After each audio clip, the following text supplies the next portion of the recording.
Imagine a man standing at the very top of the world. It's the late 1980s. He is the singer of one of the biggest bands on the planet. He has money, he has millions of fans. He is about to marry his childhood sweetheart. By all normal rules of human life, he should be perfectly happy. But instead, he locks himself in a bedroom, takes a large amount of hallucinogenic drugs, and writes a record entirely about death, rain, giant spiders, and absolute failure. His name is Robert Smith. The band is The Cure, and the album he is writing is Disintegration. Why does some man destroy his own happiness just to create art? In 1988, Robert Smith was about to turn 30 years old. For most people, a 30th birthday is just a party. For Smith, it was a death sentence. He was terrified. He looked at the pop success his band has achieved, and he felt nothing but empty disgust. He believed his youth was gone, his brain was dying, and he had not yet made a true masterpiece. To understand disintegration, you have to understand a very specific type of fear. Not the fear of being poor or the fear of violence. It's the quiet midnight fear that your best days are already behind you, and from now on, everything is just going to slowly fall apart. To see why Robert Smith's mind worked this way, we need to step back and look at where The Cure came from. In our previous episode, we talked about Joy Division. They came from Manchester in the north of England. Manchester in the late 1970s was a tough, cold place.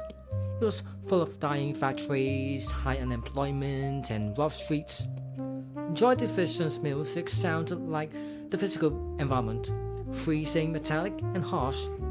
It was the sound of a city falling down. The Cure grew up in a completely different world.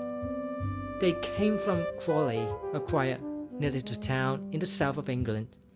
Crawley was not dangerous. It was not falling apart. It was just incredibly, painfully boring. This difference in geography created a mass difference in their music. Joy Division made music about the pain of harsh reality. The Cure made music about the pain of having nothing to do.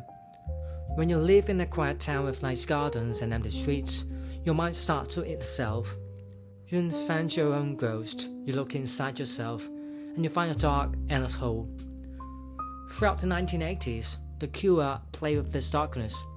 But they also wrote brilliant upbeat pop songs like Boys Don't Cry or Just Like Heaven were bright and colourful. They became darlings of MTV. They were selling out massive stadiums in America. But Robert Smith hated it. He felt the band was becoming a joke. He was tired of people just looking at his messy hair and red lipstick. He didn't want to be a pop star. He wanted to be taken seriously. As the year 1988 approached, the clock was ticking in his head. He looked at his heroes. Ian Curtis of Joy Division died at 23. Jimi Hendrix died at 27. Smith was about to turn 30, and he felt he was running out of time. He decided that to make a masterpiece, he had to cut himself off from the world. He stopped talking to people. He slipped into a deep, heavy depression. He wanted to go back to the dark, slow, heavy sound the band has played years ago. He wanted to make an album that felt like a fake folk. He was chasing a beautiful nightmare. The recording of Disintegration took place at Hook End Manor, a large country housing in the English countryside. The atmosphere was immediately dark. Smith refused to let anyone smile in the studio. He wanted the band to feel the exact same heavy sadness that he was carrying. The music they created was totally different from their recent pop hits. It was massive, slow, and full of space. Simon Gallups' bass guitar did not sound like a rock instrument.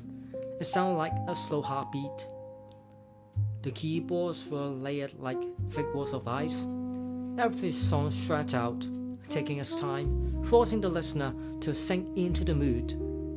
Look at the opening track, Playing Song. It does not start with a catchy guitar riff.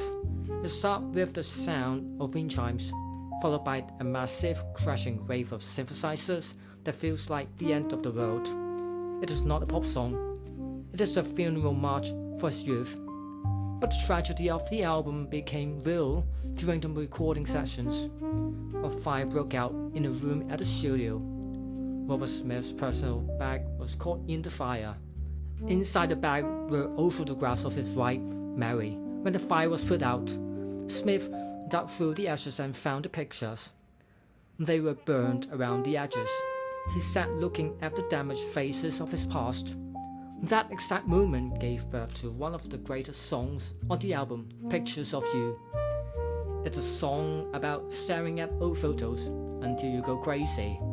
It captures the painful truth that a photograph is proof of something you can never, ever have again. It is beautiful, but it hurts. And then there is the horror. The album is deeply claustrophobic. You can feel this best in the song Lullaby. On the surface, it sounds like a quiet whisper bedtime story, but the words are a pure panic attack.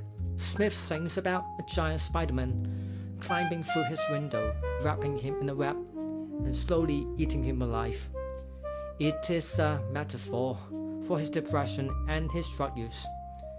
It is the feeling of lying in a bed at 3 a.m., completely frozen by anxiety, waiting for the dark thoughts to finally consume you. When the album was finished, the record company, Fiction Records, was terrified. They listened to these long, slow, miserable songs about rain and death. They actually wrote a letter to Robert Smith. They told him he was committing commercial suicide. They said the album was too sad, too difficult, and it would destroy the band's career. They begged him to change it. Smith simply ignored them. He knew exactly what he had made. And then, something incredible happened. The record company was completely wrong. Disintegration was released in May 1989. It did not end the band's career. It became their biggest selling album of all time. Millions of kids, not just the strange kids in black clothes, bought the record. It hit the top of the charts all over the world. Why? Because Robert Smith's deeply personal fear of getting older, his sadness, his feeling of losing control, these were not just his feelings. They were universal. He had accidentally tapped into the basic human condition. Everyone knows what it feels like to stand in the rain and watch something you love walk away. He just found a way to make that feeling sound beautiful. Why do we listen to sad music? It is a strange thing to do. When our hearts are broken, when we feel completely alone, we do not reach for happy songs. We reach for records like Disintegration. We do this because sad music is a safe room for our own grief.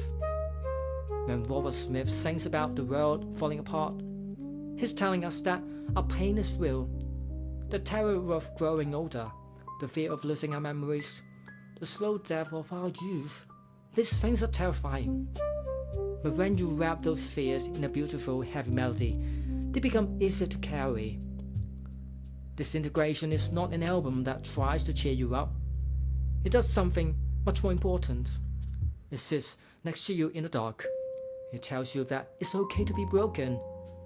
It proves that even when your life feels like a ruined house, you can still build something permanent from the ashes. We are all going to lose our youth. We are all going to watch things fall apart.